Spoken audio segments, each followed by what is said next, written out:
الشلال مش مجرد مية بتقع، ده صوت بدأ من نقطة صغيرة جدا وماشي لحد ما قابل حاجة أقوى منه، وفي اللحظة دي بدل ما يقف اختار يقع. تعال أما أحكي لك حكايته. النهر وهو ماشي بيقابل صخور مختلفة، في صخر صلب بيقاوم، وفي صخر ضعيف بيتاكل بسرعة، ومع الوقت يتكون فرق في الارتفاع، وفجأة المية تلاقي نفسها قدام لحظة اختيار، يا تكمل زي ما هي أو تقع، ودايما بتختار تقع.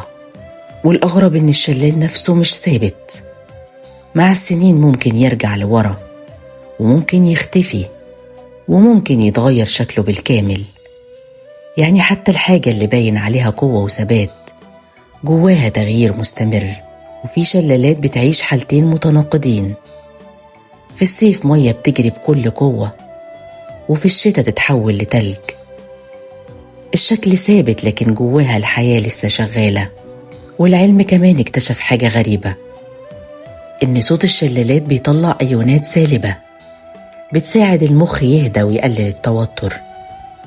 عشان كده ناس كتير بتقف قدام الشلال وتسكت، مش عشان مفيش كلام، لكن عشان أخيرا حست براحة مش محتاجة تفسير.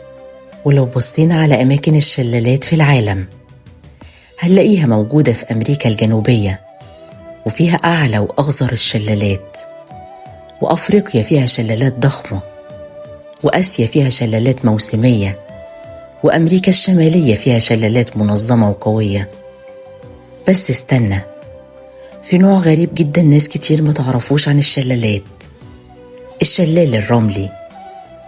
هنا مفيش مية أصلا، رمال ناعمة بتنزل من الجبل بسبب الجاذبية والهواء وتدي نفس شكل الشلال.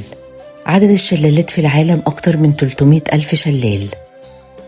بس خلينا أقولك على حاجة أهم من كل الأرقام، كل شلال فيهم بدأ بنفس اللحظة، لحظة اصطدام بينه وبين حاجة أقوى منه. إحنا طول عمرنا بنشوف السقوط خسارة، لكن الشلال بيثبت العكس، في سقوط بيخليك أجمل.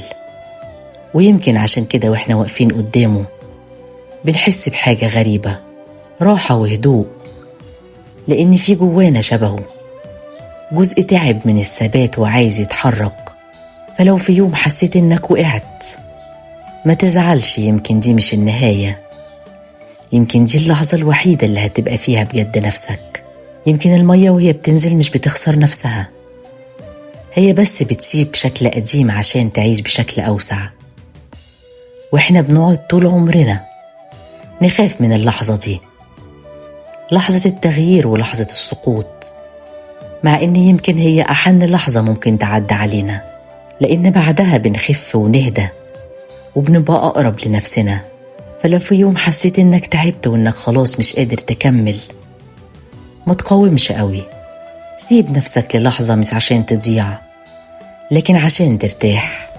ربنا مش بياخد منك حاجة، يمكن هو بيغير طريقك بس، زي المية بالظبط لما بتقع هي مش بتنتهي، هي بس بتوصل لمكان تاني كان مستنيها من زمان.